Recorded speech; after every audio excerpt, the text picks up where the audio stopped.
أعوذ بالله من الشيطان الرجيم يا أيها الناس كلوا مما في الأرض حلالا طيبا ولا تتبعوا خطوات الشيطان إنه لكم عدو مبين إلى آخر الآية.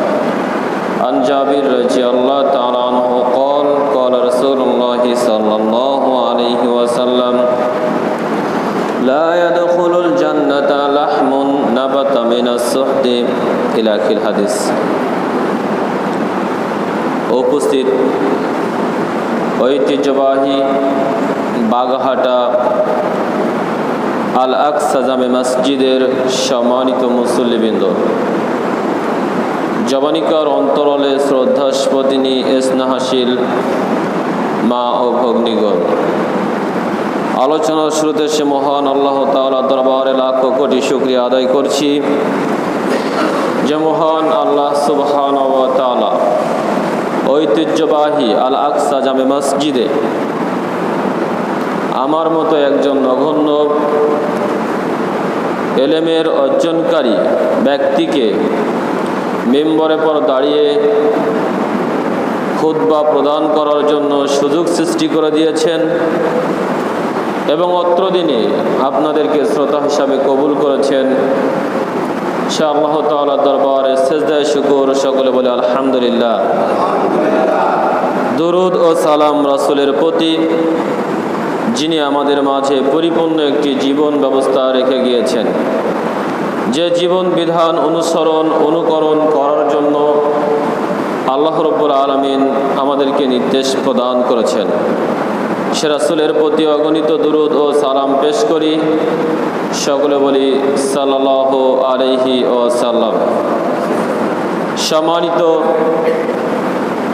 মুসল্লিবৃন্দ, আমি আপনাদের সম্মুখে সূরাতুল বাকারার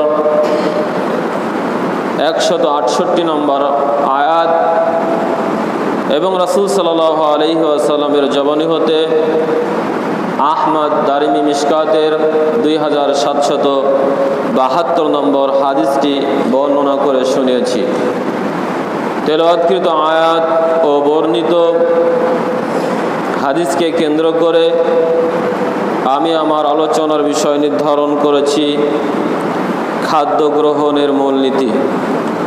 বর্ণিত বিষয়ের প্রতি পবিত্র কোরআন ও সহিহ হাদিসের আলোকে আমার অতি ক্ষুদ্র বিদ্যায় এক জনকল্যাণকর সংক্ষিপ্ত আলোচনা রাখার চেষ্টা করব ইনশাআল্লাহ। সম্মানিত উপস্থিতি, আলোচনার বিষয় আপনারা অবগত হয়েছেন খাদ্য গ্রহণের মূলনীতি।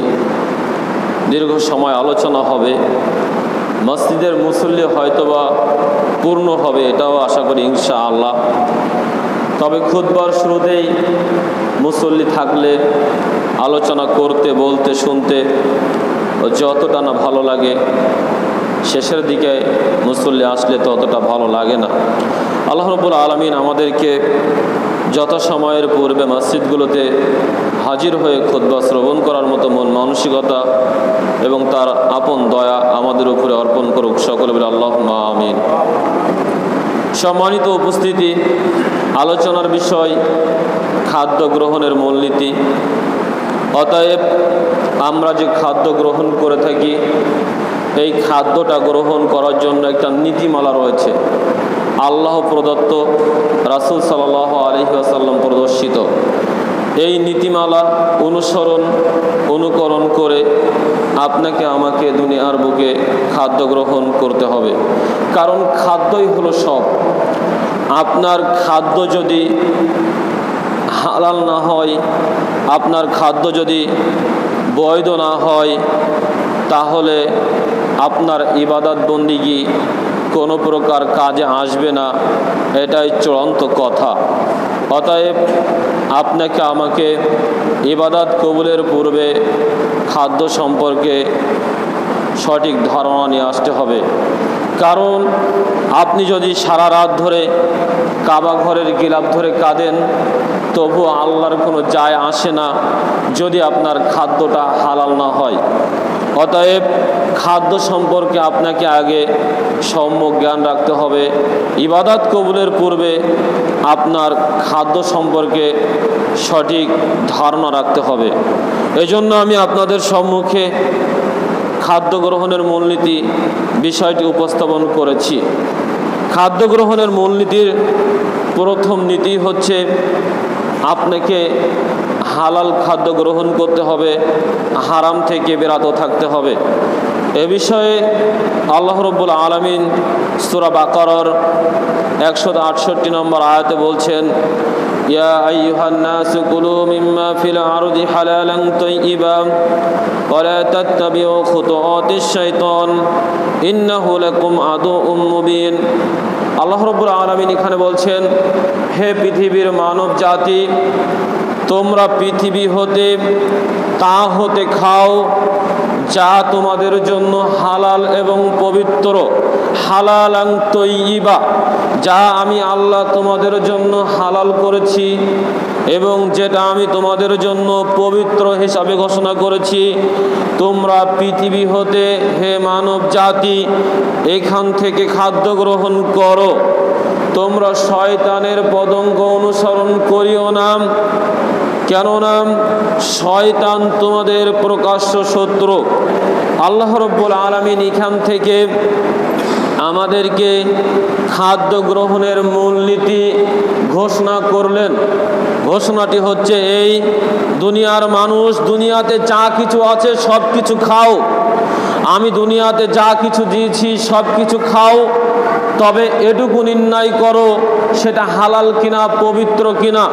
হালাল হলেই খাও, পবিত্র হলে খাও। শয়তান চায় তোমাদেরকে হারাম খাওয়াতে, অপবিত্র বস্তু ভক্ষণ করাতে। অতএব শয়তানের ওই পদঙ্ক তোমরা অনুসরণ করিও না। শয়তান তোমাদের শত্রু। কেমন শত্রু? প্রকাশ্য শত্রু। মানুষের শত্রু থাকতে পারে, গোপন শত্রু থাকতে পারে, তবে শয়তান মানুষের জন্য একজন এমন শত্রু যেটা প্রকাশ্য করা হয়েছে। একেবারে আল্লাহ বলে দিয়েছেন, শয়তান কখনো তোমাদের কল্যাণ চায় না, কল্যাণ চেতেও পারে না।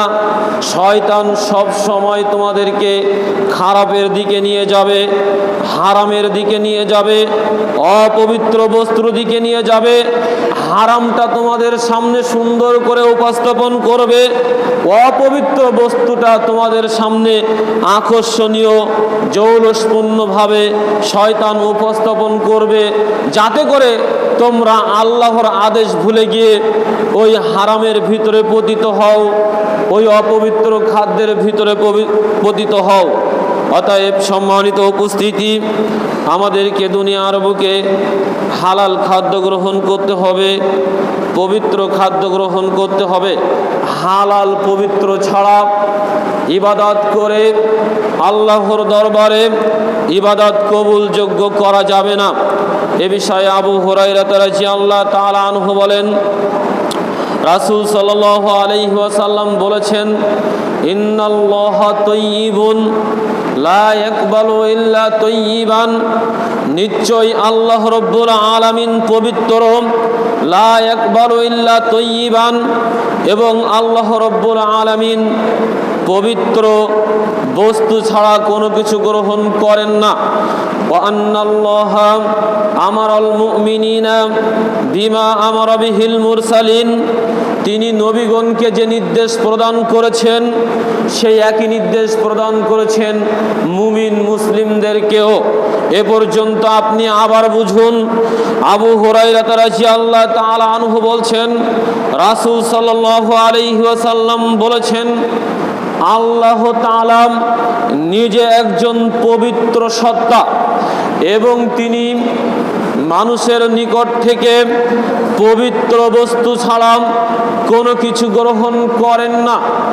তিনি নবী রাসূলগণকে যে নির্দেশ প্রদান করেছেন সেই একই নির্দেশ প্রদান করেছেন মুমিন বিশ্বাসী আত্মসমর্পণকারী মুসলিমদেরকে।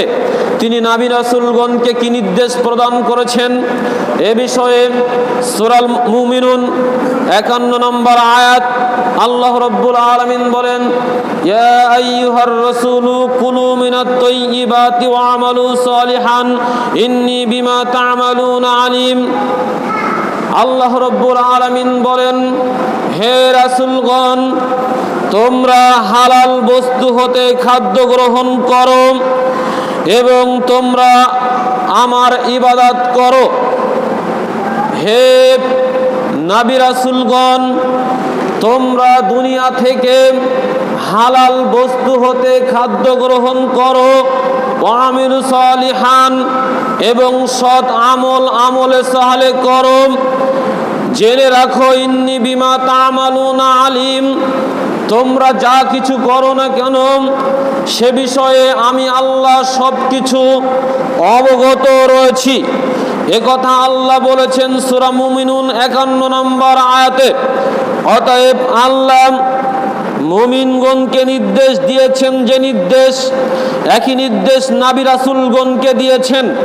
আর নবী রাসূলগণকে বলেছেন, ও নবী রাসূলগণ, তোমরা দুনিয়া হতে হালাল বস্তু হতে খাদ্য গ্রহণ করো। অতএব সেই একই নির্দেশ প্রত্যেকটি মুমিন নরনারী মুসলিম আত্মসমর্পণকারী ব্যক্তির জন্য। অতএব প্রত্যেকটি মুসলিম নরনারীকে হালাল খাদ্য হতে গ্রহণ করতে হবে। এ নির্দেশ আমাদের আল্লাহ দিয়েছেন। পূর্বের আয়াত বলেছি সূরা বাকারা 168 নম্বর আয়াত, এখন বললাম সূরা মুমিনুন 51 নম্বর আয়াত। এভাবে অহরহ আয়াত দিয়ে আল্লাহ রাব্বুল আলামিন মুমিনদেরকে হালাল খাদ্য গ্রহণ করার প্রতি নির্দেশ প্রদান করেছেন। এবার ওই যে আয়াত হাদিস বলছিলাম যে আল্লাহ নবীগণকে যে নির্দেশ দিয়েছেন, একই নির্দেশ দিয়েছেন মুমিন মুসলিম নরনারীদেরকে।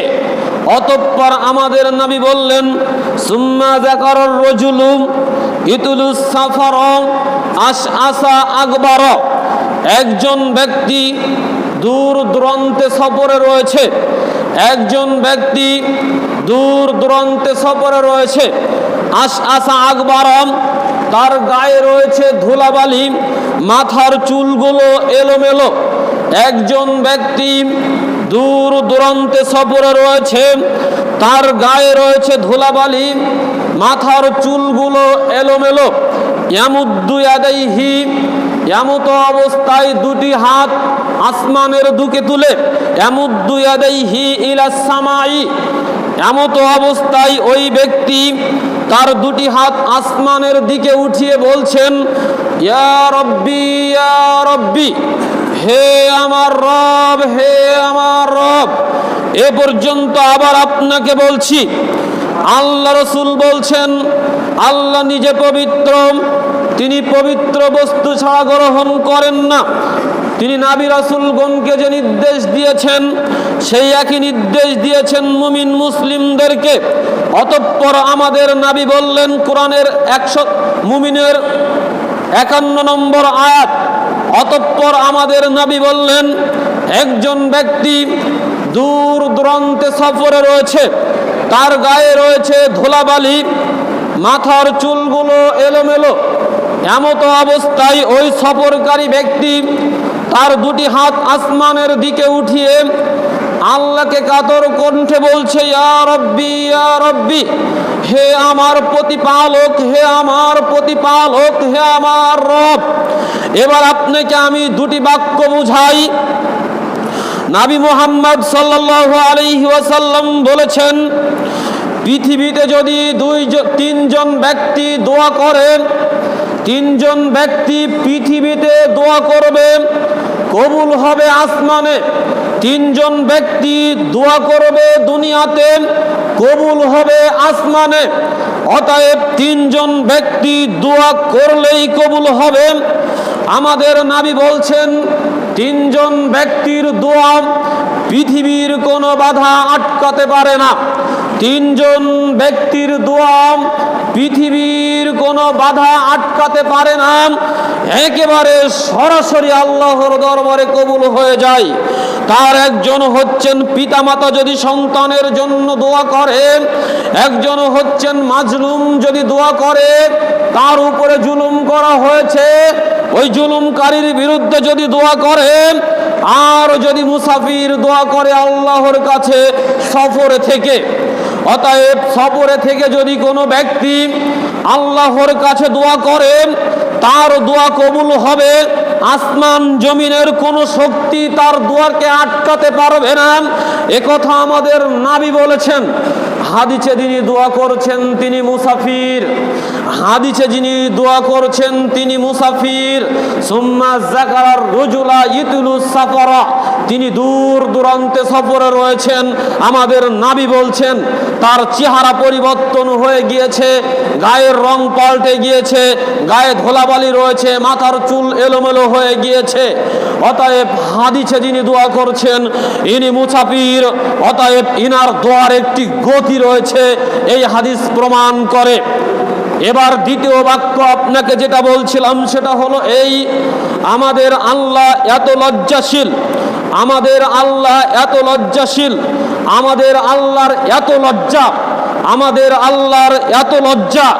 যদি কোনো ব্যক্তি আল্লাহর কাছে দুটি হাত তুলে দোয়া করে, যদি কোনো ব্যক্তি আল্লাহর কাছে দুটি হাত তুলে দোয়া করে, আমাদের আল্লাহ এত লজ্জাশীল, আমাদের আল্লাহ এত লজ্জাশীল।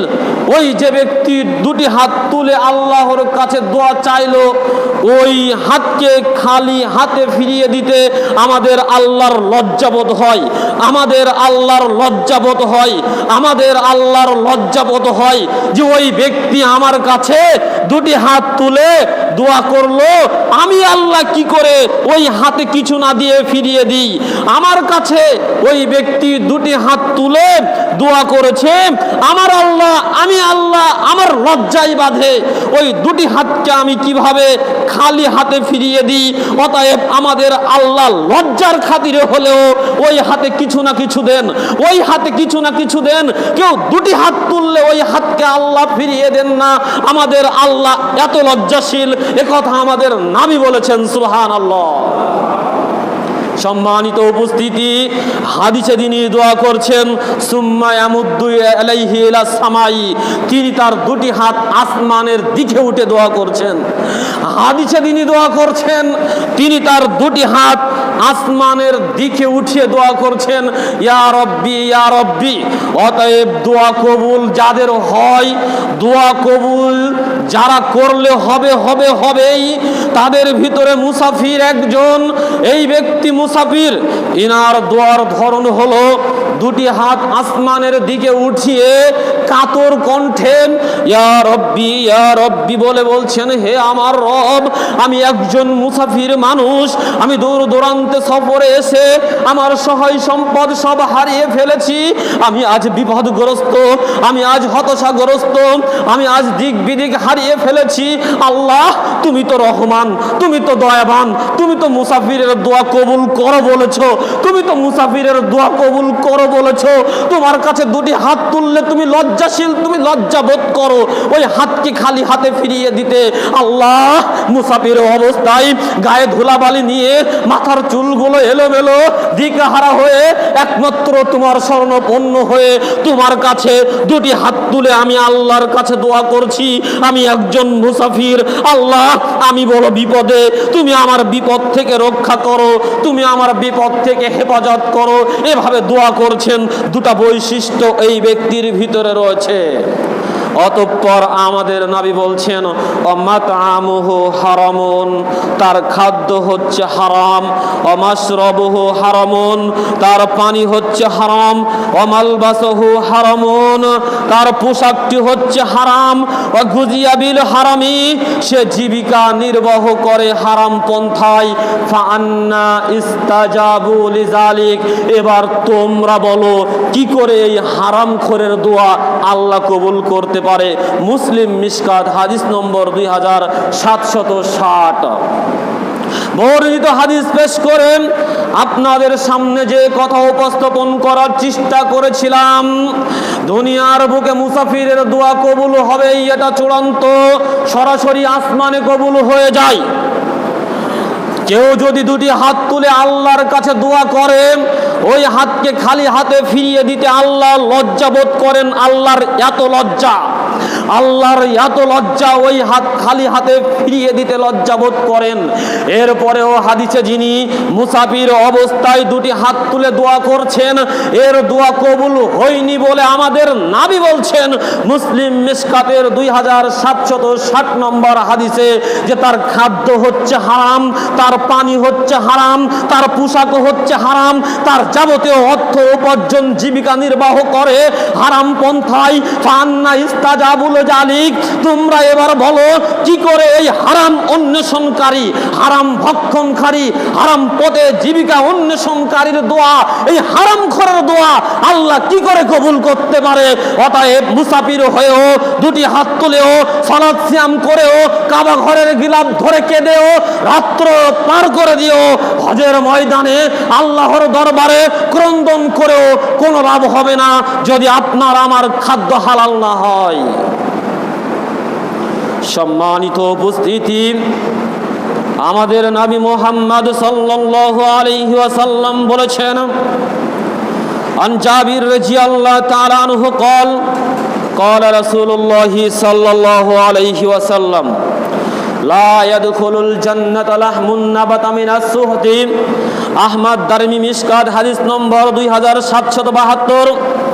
বর্ণিত হাদিসে নবী মুহাম্মদ সাল্লাল্লাহু আলাইহি ওয়াসাল্লাম বলেন, লা ইয়াদখুলুল জান্নাতা লাহমুন, হারাম গোশত দ্বারা গঠিত দেহ, নাবাতা মিনাস সুহতি, যে দেহ হারাম গোশত দ্বারা গঠন করা হয়েছে, লা ইয়াদখুলুল জান্নাতা, ওই দেহকে আল্লাহ জান্নাতে দিবেন না, দিবেন না, দিবেন না, ওই দেহকে আল্লাহ জাহান্নামে দিবেন।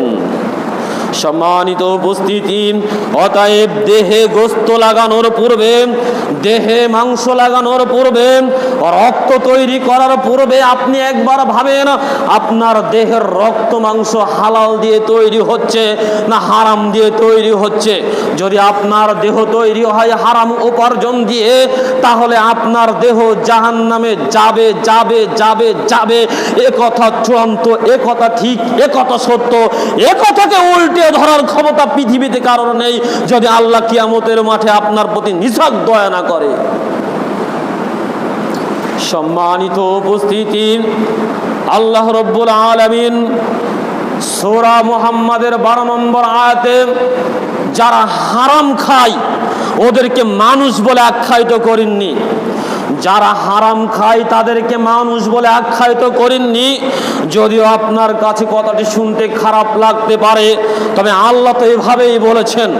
আল্লাহ বলেছেন সূরা মুহাম্মাদের 12 নম্বর আয়াতে, ইন্নাল্লাহা ইদখিলুল লাযীনা আমানু ওয়া আমিলুস সলিহাতি জান্নাতিন তাজরি মিন তাহতিহাল আনহার, নিশ্চয়ই আল্লাহর প্রতি যারা ঈমান এনেছে এবং যারা আমলে সালেহ করেছে তাদেরকে আল্লাহ রাব্বুল আলামিন এমন এক জান্নাতে প্রবেশ করাবেন যার নিচ দিয়ে প্রবাহমান রয়েছে নদী, ঝর্ণা, ধারা। সুবহানাল্লাহি ওয়া বিহামদিহি। অতএব যারা আল্লাহর প্রতি ঈমান এনেছে, আল্লাহ প্রদত্ত পবিত্র কোরআন এবং রাসূল সাল্লাল্লাহু আলাইহি ওয়াসাল্লাম প্রদর্শিত সেই সুন্নাহর উপরে যারা বিশ্বাস স্থাপন করে নিজেদের জীবনকে পরিচালনা করেছে, তাদের জন্য আমাদের আল্লাহ সুসংবাদ দিয়ে বলেছেন, আমি তাদেরকে এমন একটি জান্নাতে প্রবেশ করাবো যে জান্নাতের নিচ দিয়ে আমি প্রবাহমান ঝর্ণাধারা রেখেছি। অতঃপর আল্লাহ সতর্ক করে বলছেন, আল্লাযীনা কাফারু ইয়াতামাত্তাউনা ওয়া ইয়াকুলুনা আল-আনআমু কামা তাকুলুল আনআমু ওয়ান নারু মাসওয়াল লাহুম। পক্ষান্তরে যারা আমার এই বিধানকে অস্বীকার করেছে, যারা দুনিয়ার বুকে মত্ত মাতলামে রয়েছে, ভোগ বিলাসে রয়েছে, আরাম আয়েশে রয়েছে, যারা খাদ্য গ্রহণ করে চতুষ্পর জন্তুর মতো, অতএব হালাল হারাম বিচার বিবেচনা করে না, যারা হালাল হারামের বিচার বিবেচনা না করে চতুষ্পর জন্তুর মতো খাদ্য গ্রহণ করে, তাদের জন্য ওয়ান্নারু মাসওয়াল্লাহুম, জাহান্নামী তাদের ঠিকানা, এটাই তাদের বাসস্থান। একথা আল্লাহ বলেছেন সূরা মুহাম্মাদের 12 নম্বর আয়াতে। অতএব যারা দুনিয়ার বুকে হালাল হারামকে বিচার বিবেচনা করে না, যারা হারাম থেকে বিরত থাকে না, যারা পবিত্র খাদ্য গ্রহণ করে না, ওই পশু যেমন সামনে যা পায় তেমনি খেয়ে নেয়, ওই পশু যেমন সামনে যা পায় তেমনি খেয়ে নেয়। ওর সামনে যেমন কোনো নিষেধ বলে শব্দ নেই, কোনটা নিষেধ কোনটা নিষেধ না ওই পশু যেমন বোঝে না, ঠিক অনুরূপভাবে যারা দুনিয়ার বুকে হালাল এবং হারামকে তোয়াক্কা না করে সামনে যাই আসে তাই খেয়ে নেয়, আল্লাহ ওদেরকে মানুষ বলে স্বীকৃতি দেননি, ওরা চতুষ্পর জন্তু বলে আল্লাহ রাব্বুল আলামিন স্বীকৃতি দিয়েছেন। সম্মানিত উপস্থিতি, আমাদের নবী মুহাম্মদ সাল্লাল্লাহু আলাইহি ওয়াসাল্লাম আমাদেরকে হালাল খাওয়ার জন্য অনুপ্রেরণা দিয়ে গিয়েছেন, হারাম থেকে বিরত থাকার জন্য নির্দেশ প্রদান করে গিয়েছেন।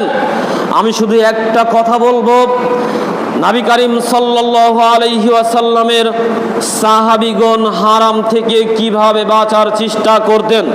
বুখারী মুসলিম মিশকাতের 2786 নম্বর হাদিসে মা আয়েশা রাদিয়াল্লাহু তাআলা আনহা বর্ণনা করে বলেছেন যে আমার পিতার একজন গোলাম ছিল, কৃতদাস ছিল। ওই গোলাম যা কিছু উপার্জন করতেন তা হতে আমার পিতা আবু বকর রাদিয়াল্লাহু তাআলা আনহু খেতেন। একদা ওই গোলাম কিছু খাদ্য নিয়ে আসলেন, এনে আমার পিতা আবু বকর রাদিয়াল্লাহু তাআলা আনহুকে দিলেন, আমার পিতা তা হতে খেলেন।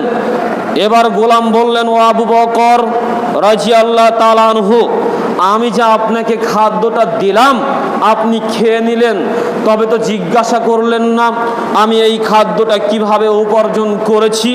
তা আবু বকর রাদিয়াল্লাহু তাআলা আনহু বলছেন, বলো তুমি কিভাবে এই খাদ্যটা উপার্জন করেছো। তা উনি বলছেন যে দেখেন, আমি জাহেলির যুগে গণকের কাজ করতাম, অথচ আমি গণকই বুঝতাম না, আমি মানুষকে ঠকিয়ে খেতাম। তো ও সময়ে একজনের গণকি করেছিলাম, কিছু টাকা পাওনা ছিল, আজকে তার সাথে দেখা হয়ে গিয়েছে, তাই ওই পাওনা বাবদ আমাকে এই খাদ্যটি দিয়েছে, আমি ওটা নিয়ে এসে আপনাকে দিয়েছি। আবু বকর রাদিয়াল্লাহু তাআলা আনহু জানতেন গণকি হারাম, গণকি দিয়ে উপার্জন করাটাও হারাম। যদিও আজকের দিনে আপনি জানেন না গণকি হারাম, গণকি দিয়ে উপার্জন করাটাও হারাম, তাই তো আপনি গণকের কাছে যান, আপনি আপনার হাতটা দেখান, আপনি আপনার ভাগ্য যাচাই করেন। এভাবে কত ভাগ্য যে আপনি যাচাই করতে পারেন, আপনি আজও বুঝলেন না গণকি করা হারাম, গণকের কাছে যাওয়া হারাম, গণকের কাছে গিয়ে কোনো কিছু জিজ্ঞাসা করলে তার ইবাদত কবুল হবে না 40 দিন, একথা নবী বলেছেন।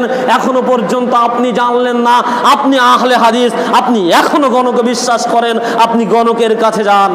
সম্মানিত উপস্থিতি, বলছিলাম আবু বকর রাদিয়াল্লাহু তাআলা আনহু জানতেন গণকি হারাম, তা দ্বারা উপার্জনও হারাম। যখনই এ কথা শুনলেন যে গণকি দ্বারা উপার্জন অর্থ আমার পেটে গিয়েছে, আবু বকর রাদিয়াল্লাহু তাআলা আনহু আর 1 সেকেন্ড দেরি করলেন না, নিজের আঙ্গুলটা এই মুখের ভিতরে ঢুকিয়ে দিলেন, নিজের আঙ্গুলটা মুখের ভিতরে ঢুকিয়ে দিয়ে পেটের ভিতরে যত খাদ্য ছিল সব বমি করে দিলেন, পেটের ভিতরে যত খাদ্য ছিল সব বমি করে দিলেন। অতঃপর তিনি মুক্ত হলেন ওই হারাম থেকে। সম্মানিত উপস্থিতি, এই হাদিসটি আপনার সামনে পেশ করলাম, বুখারী মুসলিম মিশকাতের হাদিস 2786 নম্বর হাদিস।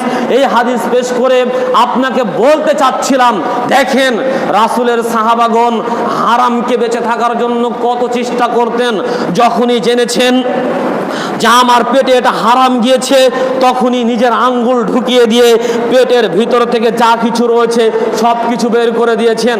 এবার বলুন তো দেখি, যদি আপনি আমি হতাম কি করতাম, বা আপনি আমি বর্তমানে এখন হই, যদি জানি যে আমি হারাম খেয়ে ফেলেছি, আর খুব বড় ইমানদার আপনি আমি, তবে জেনেছি যে হারাম খেয়েছি, তা কি করতাম? হয়তো এটুকু আফসোস করতাম যে যাক খেয়ে ফেলেছি, আল্লাহ তুমি মাফ করো, ভবিষ্যতে আর খাবো না, আল্লাহ ভুল হয়েছে, এটুকু অনুশোচনা করে হয়তো থেমে যেতাম, কিন্তু নিজে ভ্রমণ করে দিতাম, এ নজির দৃষ্টি স্থাপন করতাম না। কিন্তু রাসূলের সাহাবাগণ এটা বিশ্বাস করতেন না যে আমার পেটের ভিতরে হারাম থাকতে পারে, আমার পেটের ভিতরে হারাম থাকবে আর সেই হারাম দিয়ে আমার দেহে রক্ত মাংস গঠন হবে, এটা কখনোই হতে পারে না। তাই তারা সর্বদা হারাম থেকে বিরত থাকার চেষ্টা করতেন। সম্মানিত উপস্থিতি, আলোচনা করছিলাম খাদ্য গ্রহণের মূলনীতি। খাদ্য গ্রহণের মূলনীতি হচ্ছে আপনাকে হালাল খাদ্য গ্রহণ করতে হবে, হারাম থেকে বিরত থাকতে হবে।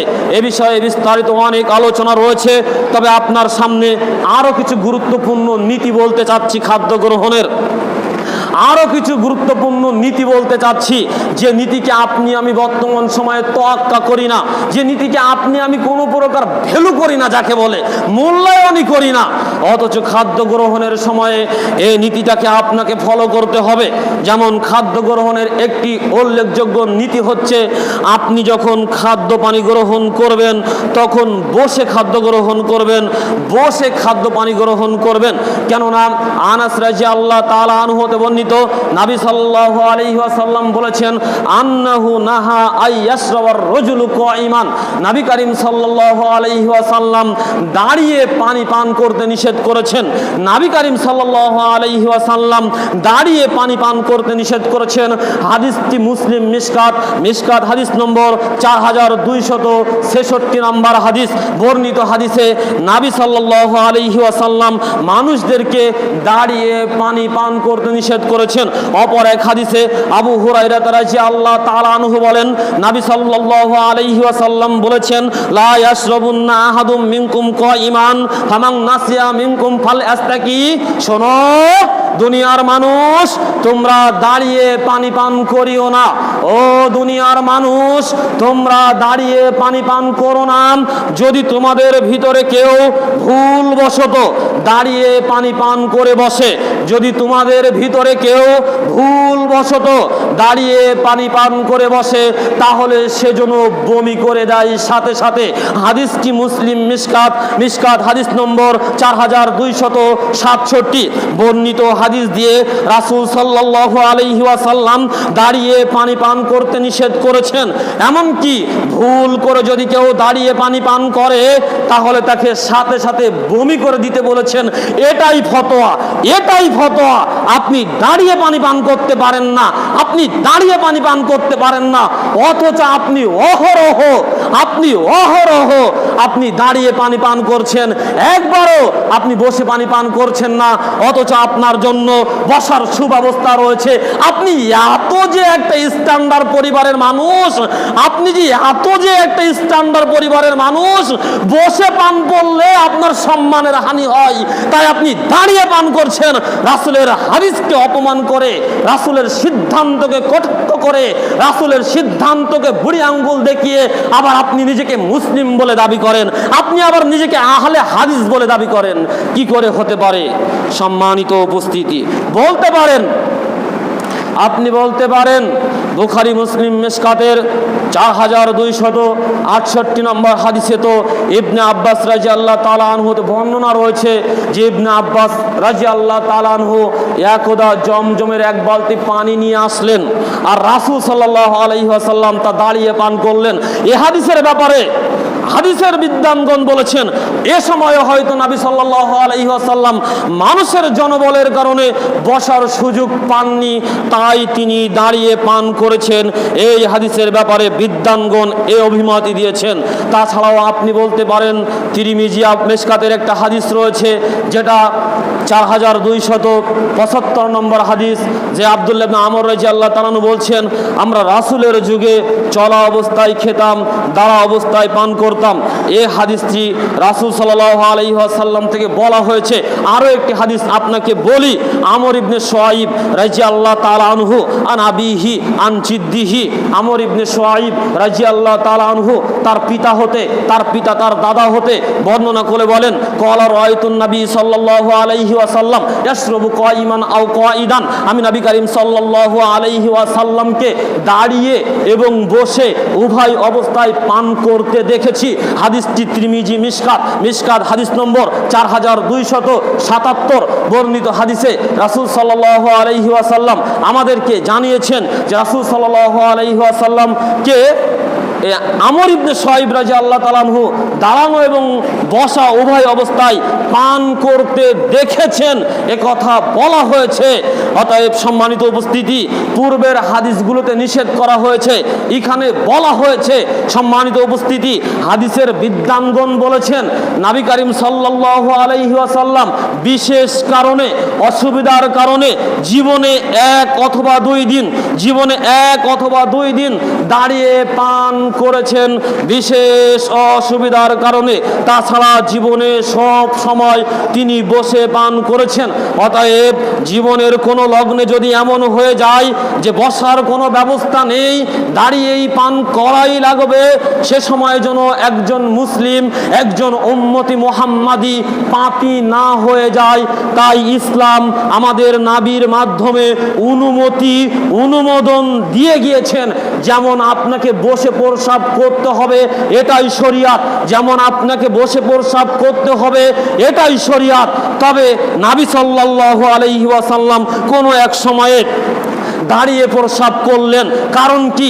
এই করার মাধ্যমে মুসলিম জাতিকে এই মেসেজ দিয়ে গেলেন, ও দেশের মুসলিম জাতি, কোন সময়ে যদি এমন কোন বিপদে তুমি পতিত হও যে বসার সুযোগই নেই, দাঁড়িয়েই তোমাকে প্রস্রাব করতে হবে, তবে সে সময়ে তুমি করো। তবে বিধানটি হচ্ছে তোমাকে বসে প্রস্রাব করতে হবে। তবে বিধানটি হচ্ছে এই যে তোমাকে বসে প্রস্রাব করতে হবে। আপনাকে বলছিলাম রাসূলের নির্দেশ আপনাকে বসে পানি পান করতে হবে, রাসূলের নির্দেশ আপনাকে বসে পানি পান করতে হবে। তবে সময় সুযোগ স্থানের কারণে যদি বসার সুযোগ না হয় তাহলে দাঁড়িয়ে পান করতে পারেন। তবে আলেমগণ বলেছেন চলা অবস্থায়, দাঁড়ানো অবস্থায় খাওয়া যায়, যেটা আব্দুল্লাহ ইবনে আমরের হাদিস আপনাদের সামনে বলেছি যে আমরা রাসূলের যুগে চলা অবস্থায় খেতাম। তবে বসে খাদ্য গ্রহণ করাটাই উত্তম, তবে দাঁড়িয়ে পান করার কোনো প্রকার সুযোগ নেই। যদি ঐকান্তিক আপনার বিপদ না হয় তবে আপনি তো অনায়াসেই দাঁড়িয়ে পান করছেন। অতএব আজকের আলোচনার মধ্য দিয়ে আপনাদের নিকটে সবিনয় অনুরোধ রাখতে চাই, যখনই যেখানে যে প্রান্তে পান করতে চাইবেন আগে বসার জায়গাটি নির্ধারণ করে নেবেন, অতঃপর পান করবেন।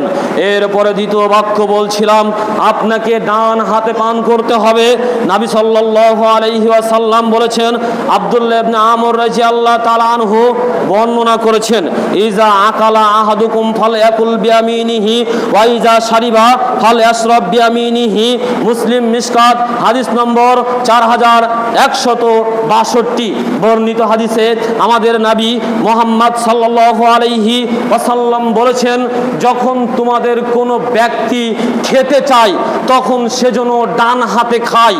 যখন তোমাদের কোনো ব্যক্তি খেতে চায়, ইজা আকালা আহাদুকুম ফালয়াকুল বিয়ামিনিহি, যখন তোমাদের কোনো ব্যক্তি খেতে চায় তখন সে যেন ডান হাতে খায়। ওয়াইজা শারিবা ফালয়াশরাব বিয়ামিনিহি, যখন তোমাদের কোনো ব্যক্তি পানি পান করতে চায় তখন সে যেন ডান হাতে পান করে। এই হাদিস দিয়ে নবী মুহাম্মদ সাল্লাল্লাহু আলাইহি ওয়াসাল্লাম আপনাকে ডান হাতে খাদ্য গ্রহণ করার কথা বলেছেন, ডান হাতে পানি পান করার কথা বলেছেন। অপর এক হাদিসে আব্দুল্লাহ ইবনে আমর রাদিয়াল্লাহু তাআলা আনহু বলেন, লা ইয়াকুলান্না আহাদুম মিনকুম কাইম, লা ইয়াকুলান্না আহাদুম বিশিমালিহি ওয়া লা ইয়াশরাবান্না বিহা। ও দুনিয়ার মানুষ, তোমরা যখন খাদ্য গ্রহণ করবে বাম হাতে খাদ্য গ্রহণ করবে না। ও দুনিয়ার মানুষ, তোমরা যখন পানি পান করবে বাম হাতে পানি পান করবে না। এ কথা আমাদের নবী বলেছেন। কেন করবে না? ফাইন্নাশ শাইতানা ইয়াকুলু বিশিমালিহি ওয়া ইয়াশরাবু বিহা। কেননা শয়তান যখন খায় তখন বাম হাতে খায়, শয়তান যখন পান করে বাম হাতে পান করে। হাদিসটি মুসলিম মিশকাত হাদিস নম্বর 4163 বর্ণিত হাদিসে আমাদের নবী বলেছেন, দুনিয়ার মানুষ যখন তোমরা খাবে ডান হাতে খাবে, বাম হাতে খাবে না। দুনিয়ার মানুষ যখন তোমরা পান করবে ডান হাতে পান করবে, বাম হাতে পান করবে না। কেননা শয়তান খায় বাম হাতে, শয়তান পান করে বাম হাতে। আপনাকে আমি ওই চায়ের দোকানে দেখেছি, আপনি চায়ের দোকানে বসে আছেন, আপনার ডান হাতটা কত সুন্দর, আল্লাহ কত সুন্দর করে আপনার ডান হাতটা দিয়েছেন, অথচ আপনাকে দেখছি ওই বাম হাতে চায়ের পেয়ালাটা নিয়ে ওই বন্ধুদের সাথে কথা বলেন আর খান। আবার ডান হাতে একটা সিগারেট রয়েছে, ওই ডান হাতে রেখেছেন হারাম জিনিস আর বাম হাতে রেখেছেন ওই হালাল ওই চা পাত্রটি রেখে আপনি খাচ্ছেন। এবার বলুন তো আপনি কার অনুসরণ করলেন? আপনি শয়তানের অনুসরণ করলেন। আপনার খাওয়া শয়তানের খাওয়া, আপনার পান করা শয়তানের পান করা। আপনি যেভাবে খান ওভাবেই শয়তান খায়, আপনি যেভাবে পান করেন ওভাবে শয়তান পান করে। অথচ আমাদের নবী বলেছেন বুখারীর 5630 নম্বর হাদিসে, ও দুনিয়ার মানুষ তোমরা যখন প্রস্রাব করতে যাও তখন তোমাদের ওই পুরুষ অঙ্গটি লজ্জা স্থানটি ওই ডান হাত দিয়ে স্পর্শ করো না। তোমরা যখন প্রস্রাব করো তখন তোমাদের ওই লজ্জা স্থানটি ডান হাত দিয়ে স্পর্শ করো না। ও দুনিয়ার মানুষ তোমরা যখন সূচকার্য করো, পায়খানার জন্য পানি খরচ করো, ওখানে ডান হাত লাগিও না, কারণ এই কাজের জন্য বাম হাত, এই বাম হাত দিয়ে তুমি সূচকার্য করবে, নোংরা পরিষ্কার করবে, লজ্জা স্থান ধৌত করবে। এখানে ডান হাত লাগানো যায় না, ডান হাত একটি পবিত্র জায়গা, ওখানে লাগানো যায় না। আপনি যে ডান হাতটাকে বাদ দিয়ে ওই বাম হাত দিয়ে চা পিয়ালা পান করছেন, পানি পান করছেন, খাদ্য পান করছেন, আমি কি এ কথা বলতে পারি আপনার খাদ্যটি পায়খানার চাইতেও খারাপ, আপনার খাদ্যটি পায়খানার চাইতেও নোংরা, যেখানে নবী সাল্লাল্লাহু আলাইহি ওয়াসাল্লাম ডান হাত পায়খানায় নিষেধ করেছেন ব্যবহার করতে। আর আপনি এমন একটি কাজে বাম হাতের যে কাজটি করা লাগে, পায়খানার জিনিস পরিষ্কার করা লাগে, সেই কাজে আপনার বাম হাতকে ব্যবহার করছেন, ওই খাওয়ার কাজে, ওই চা খাওয়ার কাজে ইত্যাদি কাজে ব্যবহার করছেন। একেতে আপনি শয়তানের অনুসরণ করেছেন, শয়তান যেভাবে খায় ওভাবে খাচ্ছেন, শয়তান যেভাবে পান করে সেভাবে পান করছেন, আবার ওই নোংরা যেভাবে করা হয় সেই নোংরামি করছেন। কি করে হতে পারে? অতএব আপনাকে বলছিলাম নবী বলেছেন ডান হাতে খেতে হবে, ডান হাতে পান করতে হবে। যারা ডান হাতে খায়, ডান হাতে পান করে, ওরা নবীর অনুসরণ করে, নবীকে মেনে নেয়। যারা ডান হাতে খায় না, ডান হাতে পান করে না, ওরা নবীকে অনুসরণ করে না, ওরা শয়তানের অনুসারী। এ হাদিস দিয়ে আপনার প্রমাণ দিয়ে গেলাম। এরপরে বলছিলাম আপনাকে খাদ্য পাত্র দেখে পান করতে হবে। ইবনে আব্বাস রাদিয়াল্লাহু তাআলা আনহু বলেন, নাহা রাসূলুল্লাহি সাল্লাল্লাহু আলাইহি ওয়াসাল্লাম আনিস শুরবি মিন ফিস সিকাই। নবী করিম সাল্লাল্লাহু আলাইহি ওয়াসাল্লাম বুখারী মিশকাতের 4264 নম্বর এই হাদিসে আমাদেরকে জানিয়েছেন, তিনি নিষেধ করেছেন আনিস শুরবি মিন ফিস সিকাই, যে মশকের মুখ হতে মুখ লাগিয়ে পান করতে, মশকের মুখ হতে মুখ লাগিয়ে পান করতে আমাদের নবী নিষেধ করেছেন। মশক বলতে কাকে বোঝায়? ওই যে কলস, আপনি যাকে কলস বোঝেন, কলস মনে ভিতরটি অনেক বড়, মুখটি চিকন। কলস মনে ভিতরটি অনেক বড়, মুখটি চিকন, ভিতরে যে কি রয়েছে ওটা বোঝা যায় না। এজন্য নবী সাল্লাল্লাহু আলাইহি ওয়াসাল্লাম নিষেধ করেছেন যে তোমরা মশকের মুখে মুখ লাগিয়ে পানি পান করো না, কারণ তার ভিতরে নোংরা আছে, বিষাক্ত কোনো কিছু পড়ে আছে, খাবারটি খারাপ কিনা, খাবারটিতে অপছন্দ কিছু পড়ে আছে কিনা তুমি কিছুই বুঝতে পারবা না, এমনিতেই খেয়ে নিবা, বিষাক্ত কিছু থাকতে পারে। অতএব এমন পাত্রে পানি পার করবা না যা দেখা যায় না। অতএব খাদ্য পানি গ্রহণ করার পূর্বেই আপনাকে খাদ্য পানিটি দেখে নিতে হবে যে খাদ্য পানিটি ভালো আছে কিনা, তাতে নোংরা আছে কিনা, বিষাক্ত কিছু পড়েছে কিনা। অতএব খাদ্য গ্রহণের একটি উল্লেখযোগ্য নীতি হচ্ছে আপনাকে দেখে খাদ্য পানি গ্রহণ করতে হবে। এবার চতুর্থ আর একটা নীতি আপনার সামনে পেশ করতে চাচ্ছিলাম। আপনাকে খাদ্য গ্রহণের পূর্বে বিসমিল্লাহ বলতে হবে। হুযায়ফা রাদিয়াল্লাহু তাআলা আনহু হুযায়ফা রাদিয়াল্লাহু তাআলা আনহু বলেন, নবী সাল্লাল্লাহু আলাইহি ওয়াসাল্লাম বলেছেন, ইন্নাশ শাইতানা ইস্তাহিল্লুত তাআমা আল্লা ইয়াযকুরু ইসমাল্লাহি আলাইহি, নিশ্চয় শয়তান সেই খাদ্যকে নিজের জন্য হালাল করে নেয়। নিশ্চয় শয়তান সেই খাদ্যকে নিজের জন্য হালাল করে নেয়, নিজের করে নেয়, যে খাদ্যে আল্লাহ ইযকারাসমাল্লাহি আলাইহি, আল্লাহর নাম নেওয়া হয় না। হাদিসটি মুসলিম মিশকাত হাদিস নম্বর 4160 বর্ণিত। এই হাদিসে আপনাকে আমাকে নবী মুহাম্মদ সাল্লাল্লাহু আলাইহি ওয়াসাল্লাম জানিয়েছেন, দুনিয়ার মানুষ যদি খাদ্য গ্রহণ করো, পানি গ্রহণ করো, তবে যদি আল্লাহর নাম না নাও, তাহলে ওই খাদ্যটি শয়তান নিজের করে নেয়, ওই খাদ্যটি শয়তান নিজের করে নেয়। অপর এক হাদিসে নবী মুহাম্মদ সাল্লাল্লাহু আলাইহি ওয়াসাল্লাম বলেন, আন জাবির রাদিয়াল্লাহু তাআলা আনহু ক্বালা রাসূলুল্লাহি সাল্লাল্লাহু আলাইহি ওয়াসাল্লাম, জাবির রাদিয়াল্লাহু তাআলা আনহু হতে বর্ণিত, নবী মুহাম্মদ সাল্লাল্লাহু আলাইহি ওয়াসাল্লাম বলেছেন, ইজা দাখালার রাজুলু বাইতাহু ফাযাকারাল্লাহু ইনদা দুখুলিহি ওয়া ইনদা তাআমিহি, যখন কোনো ব্যক্তি তার গৃহে প্রবেশ করে এবং খাদ্য গ্রহণ করে, এমত অবস্থায় আল্লাহর নাম নাই। যখন কোনো ব্যক্তি তার গৃহে প্রবেশ করে, গৃহে প্রবেশ করার সময়ে আল্লাহর নাম নাই, এবং যখন খাদ্য গ্রহণ করে তখন আল্লাহর নাম নাই। ক্বালা শাইতান, তখন শয়তান তার অনুসারীদেরকে বলে, লা মাবিতা লাকুম ওয়ালা আশা, ও আমার অনুসারীগণ, এই বাড়িতে তোমাদের রাত্র যাপনের কোনো সুযোগ নেই, এই বাড়িতে তোমাদের জন্য খাদ্যের কোনো ব্যবস্থা নেই। ওয়াইজা দাখালা ফালাম আযকুরুল্লাহ ইনদা দুখুলিহি, অতঃপর যখন কোনো ব্যক্তি তার গৃহে প্রবেশ করে অথচ আল্লাহর নাম নেয় না, ক্বালা শাইতান, তখন শয়তান তার অনুসারীদেরকে বলে, আদরাকতুমুল মাবিতা, এই বাড়িতে তোমাদের খাদ্যের থাকার ব্যবস্থা হয়েছে, ও আমার অনুসারী, এই বাড়িতে তোমাদের থাকার ব্যবস্থা হয়েছে। ওয়াইল্লাম আযকুরুল্লাহ ইনদা তাআমিহি, আর যখন কোনো ব্যক্তি তার খাদ্য গ্রহণ করে অথচ আল্লাহর নাম নেয় না, ক্বালা শাইতান, শয়তান তখন তার অনুসারীদেরকে বলে, আদরাকতুমুল মাবিতা ওয়াল আশা, ও আমার অনুসারী, এই বাড়িতে তোমাদের রাত্র যাপনের থাকার ব্যবস্থা হয়েছে এবং তোমাদের জন্য খাদ্য খাবারেরও সুযোগ হয়েছে, এই বাড়িতে তোমাদের থাকাও রয়েছে, এই বাড়িতে তোমাদের খাওয়াও রয়েছে। মুসলিম মিশকাতের 4161 নম্বর হাদিসে নবী মুহাম্মদ সাল্লাল্লাহু আলাইহি ওয়াসাল্লাম আমাদেরকে জানিয়েছেন।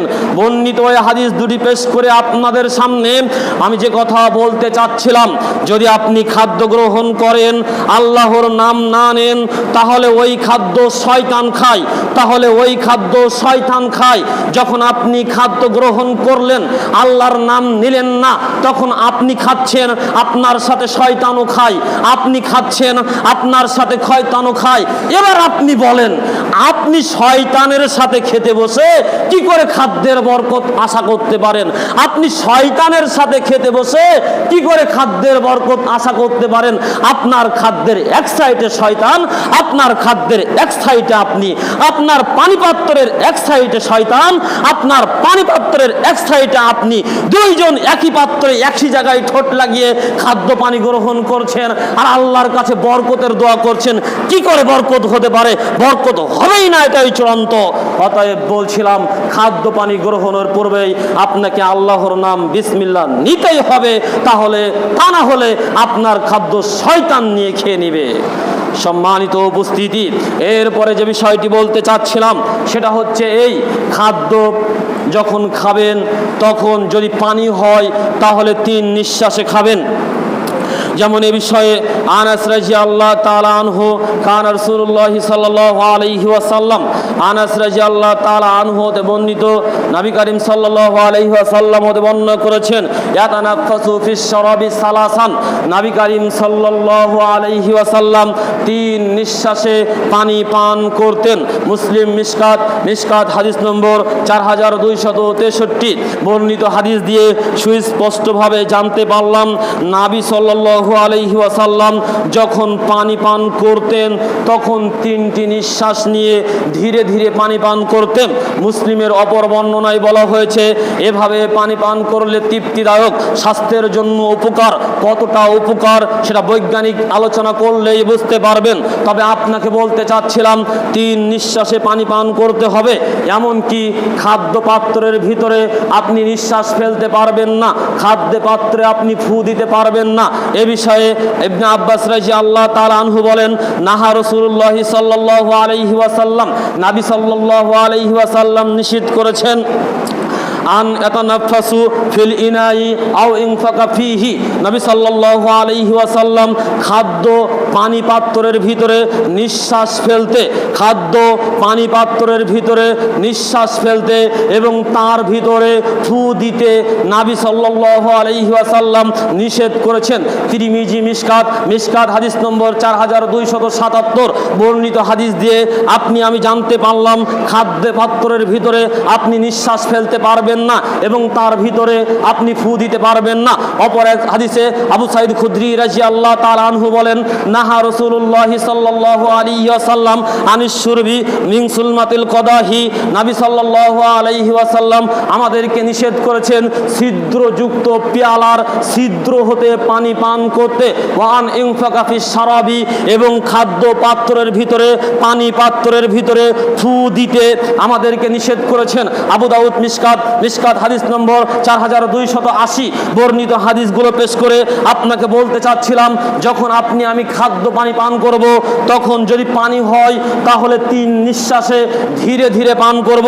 যদি খাদ্য পানি হয় ওই খাদ্য পানির ভিতরে নিঃশ্বাস ফেলবো না, এমনকি সেখানে ফু দিয়ে ঠান্ডা করব না। গরম ভাত থেকে শুরু করে গরম তরকারি কখনোই কেউ কখনো তাড়াহুড়া করে ওই নিজের মুখ দিয়ে ফু দিতে যাবেন না, নিঃশ্বাস ফেলতে যাবেন না। রাসূল সাল্লাল্লাহু আলাইহি ওয়াসাল্লাম নিষেধ করেছেন, অথচ আপনাকে তো আমি দেখি ওই চায়ের দোকানে বসে ওই চা পান করেন, সমানে শুধু ফু দিতে রয়েছেন, অথচ নবী সাল্লাল্লাহু আলাইহি ওয়াসাল্লাম পানীয় বস্তুতে নিঃশ্বাস ফেলতে ফু দিতে নিষেধ করেছেন। আপনি চায়ের দোকানে বসে চায়ের পেয়ালায় এত ফু দিয়ে কেন চা পান করেন? নিশ্চয় এর ক্ষতিকর দিক রয়েছে। মানুষ যেটা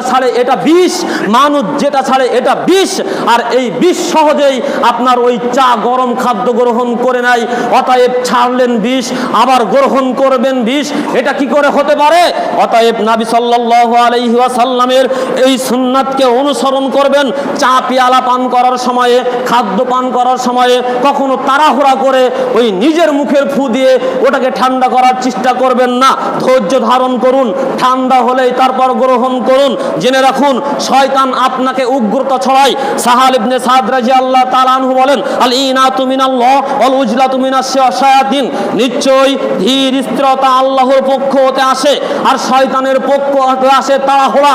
তাই তো শয়তান শুধু বলে এই ফু দাও, ঠান্ডা করো, কারণ শয়তান চায় রাসূলের অনুসরণ এবং অনুকরণ থেকে আপনার আমার মতো সরল মতো মুসলিমদেরকে দূরে সরিয়ে নিয়ে যেতে।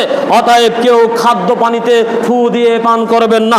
6 নম্বর কথা বলছিলাম, যখন খাদ্য পানি শেষ করবেন আল্লাহর প্রশংসা করবেন। আল্লাহর প্রশংসা করলে আল্লাহর নিয়ামত বাড়িয়ে দেবে। সূরা ইব্রাহিম 7 নম্বর আয়াত আল্লাহ বলেন ওয়াইস্তাআযনা রাব্বাকুম লা ইন শাকারতুম লা আযীদান্নাকুম ওয়া লা ইন কাফারতুম ইন্না আযাবি লাশাদীদ। যখন তোমাদের রব তোমাদেরকে বললেন তোমরা শুকরিয়া আদায় করো তবে তোমাদের নিয়ামত আমি আল্লাহ আরো বহু গুণে বাড়িয়ে দেব, আর যদি তোমরা অকৃতজ্ঞ হও তাহলে তোমাদের জন্য আমার আযাব বড় কঠিন হবে। অতএব সর্ব অবস্থায় আপনাকে আমাকে আল্লাহর শুকরিয়া আদায় করতে হবে। আনাস রাদিয়াল্লাহু তাআলা আনহু বলেন আল্লাহ ওই বান্দার উপরে সবচাইতে বেশি খুশি হয়ে যায় যে বান্দা 1 গিলাস খাদ্য গ্রহণ করে অথবা 1 ঢোক পানি পান করে আল্লাহর শুকরিয়া আদায় করে। যে বান্দা এক গিলাস খাদ্য গ্রহণ করে, এক ঢোক পানি পান করে আল্লাহর শুকরিয়া আদায় করে, আল্লাহ ওই বান্দার প্রতি খুব বেশি খুশি হয়ে যায়। তাই খাদ্য পানি শেষে অন্তত কিছু না বলতে পারেন, বলবেন আলহামদুলিল্লাহ।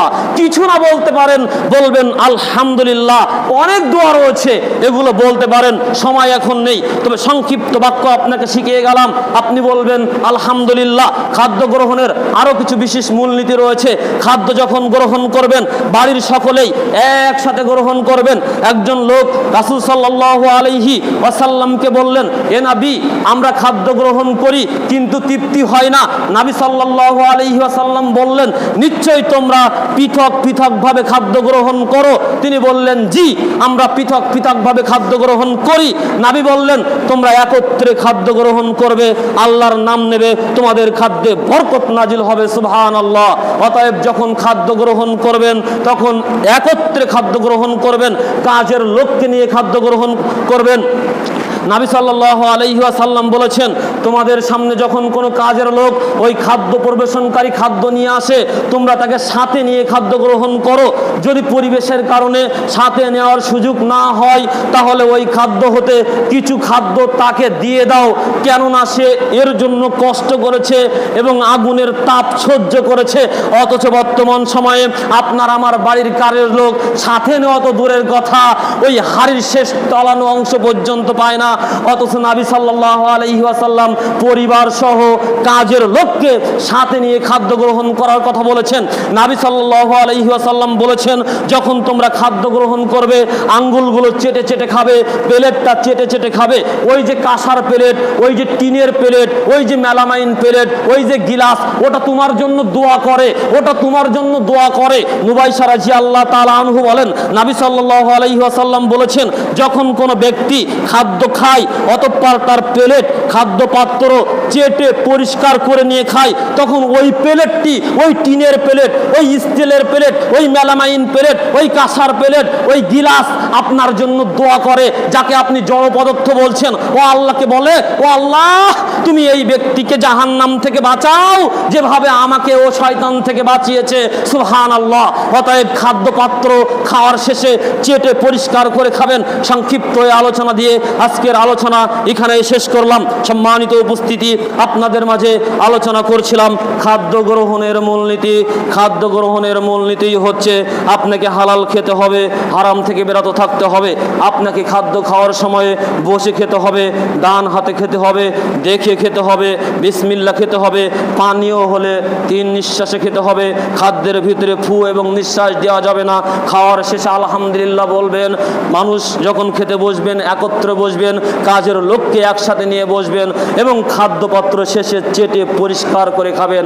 আল্লাহ রাব্বুল আলামিন সংক্ষিপ্ত আকারে এই মূল নীতিগুলো অনুসরণ করে আপনার আমার খাদ্য গ্রহণ করার তৌফিক দান করুক। সকলে বলে আল্লাহুম্মা আমিন। সম্মানিত উপস্থিতি, এ পর্যায়ে 2 মিনিট আপনাদের সামনে কথা বলবো ইনশাআল্লাহ। আমার নাম হাফেজ আরাফাত বিন আহসান, আমার বাসা সাতক্ষীরা। ইতিপূর্বে বহুদিন পূর্বে, প্রায় 3 বছর পূর্বে আপনাদের পার্শ্ববর্তী এক মসজিদে আমি এসেছিলাম এই সাইফুল ভাইয়ের মাধ্যমে। আজকেও আল্লাহর রহমতে তার মাধ্যমে আপনাদের মাঝে এসে আমার মতো সামান্য নগণ্য একটা জ্ঞানী দিনের খাদেম কিছু কথা বলার সুযোগ করতে পেরেছি। এই জন্য আল্লাহ শুকরিয়া। সাথে সাথে সাইফুল্লাহ ভাইয়ের জন্য যাজায়ে খয়ের কামনা করছি। আল্লাহ তুমি তাকে উত্তম যাজায়ে খয়ের পুরস্কার করো, আল্লাহুম্মা আমিন। এবার আপনাদের সামনে যে কথা বলছিলাম, আমি একজন সামান্য মানুষ। আমি অনেক কষ্ট করে 1 বছর দিন রাত পরিশ্রম করে একটা বই লিপিবদ্ধ করেছি, যে বইটার উপরে আপনাদের উপরে আলোচনা করলাম খাদ্য গ্রহণের মূলনীতি। এই বইটি 176 পৃষ্ঠা, 105 থেকে 6টি পয়েন্ট দিয়ে আমি বইটা নিয়ে এসেছি। এই বইটার ভিতরে হালাল খাদ্য, হারাম খাদ্য, হালাল খাদ্য অন্বেষণের উপায়।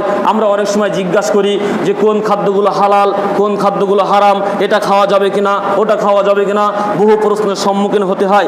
বিস্তারিত কোন খাদ্য আমাদের জন্য হালাল, কোন খাদ্য আমাদের জন্য হারাম, কিভাবে পশু শিকার করবেন, পশু শিকার করলে কুকুরে কামড়ালে কোনো পশু খাওয়া যায় কিনা, এভাবে ইত্যাদি খাদ্য গ্রহণের বিশেষ অনেক নীতি, কয়েকটা নীতি আপনাদের সামনে আলোচনা করেছি।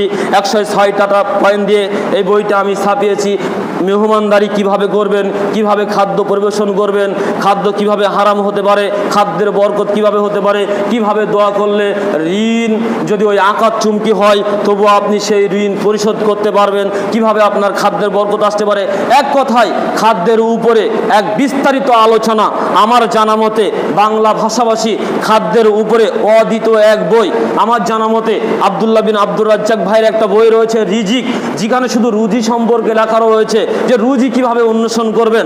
আর আমার বইটি হচ্ছে খাদ্য কিভাবে অন্বেষণ করবেন, খাদ্য কোনটা হালাল কোনটা হারাম, কিভাবে খাদ্য খাবেন, কিভাবে খাদ্য থেকে বিরত থাকবেন, কিভাবে খাদ্য গ্রহণ করলে আপনার হালাল হতে পারে, কোন মাধ্যম অবলম্বন করলে আপনার খাদ্য হারাম হয়ে যেতে পারে। এক কথায় খাদ্যর উপরে বিস্তারিত একটা আলোচনা করা হয়েছে। এটা আপনার আমার জন্য অতীব একটি গুরুত্বপূর্ণ বই। 176 পেজের বই, নির্ধারিত মূল্য 130 টাকা। অত্যন্ত সুন্দর মলাট কভার পেজ দেওয়া হয়েছে। প্রত্যেকটি হাদিসের 4-5টা করে রেফারেন্স উল্লেখ করা হয়েছে। এভাবেই আমি আপনাদের সামনে একটি বই নিয়ে এসেছি। অল্প কিছু বই আছে, আমি সবিনয় অনুরোধ রাখবো আপনি কিনুন, আপনি একজনকে গিফট করুন। এই বইটি পড়ে যদি একটা নীতি সম্পর্কে জানতে পারে, একটা হালাল খাদ্য যদি অন্বেষণ করতে পারে, একটা হারাম থেকে যদি বিরত থাকতে পারে, একটা খাদ্য গ্রহণের শিষ্টাচার যদি জানতে পারে, আপনি যাকে গিফট করেছেন তার সাদকায়ে জারিয়া আপনি পাবেন।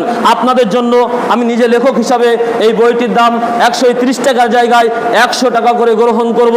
যদি আপনারা চান, মা বোনরা উপরে রয়েছেন, কিভাবে খাদ্য গ্রহণ করবেন, কিভাবে খাদ্য করলে রান্না বান্না করলে খাদ্য বরকত আসতে পারে, এক বিস্তারিত আলোচনা করা হয়েছে এই বইটির উপরে।